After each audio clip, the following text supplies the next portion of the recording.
দুর্গাপূজা উপলক্ষে ভারতে ১,২০০ টন ইলিশ রপ্তানির অনুমতি দিয়েছে বাংলাদেশ সরকার।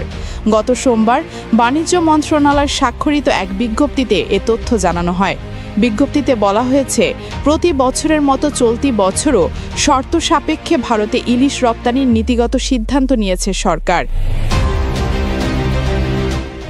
এবার ভারতের হিন্দুদের খাওয়াতে সরকার প্রতি কেজি ইলিশের ন্যূনতম রপ্তানি মূল্য 12.5 মার্কিন ডলার বা ১,৫২৫ টাকা নির্ধারণ করেছে।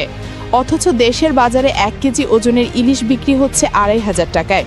৫০০ থেকে ৭০০ গ্রাম ওজনের ইলিশ কিনতে ক্রেতাকে গুনতে হচ্ছে ১,৬০০ থেকে ১,৮০০ টাকার মতো। উল্লেখ্য, গত বছরও ভারতীয় হিন্দুদের দুর্গাপূজা উপলক্ষে অন্তর্বর্তী সরকারের বাণিজ্য মন্ত্রণালয় ভারতে ২,৪২০ টন ইলিশ রপ্তানির অনুমতি দিয়েছিল। সাধারণ মানুষের ব্যাপক নাখুশি সত্ত্বেও রীতিমতো জনগণের সাথে যুদ্ধ করে ভারতে ইলিশ পাঠিয়েছিলেন সরকারের ভারতপন্থী উপদেষ্টারা।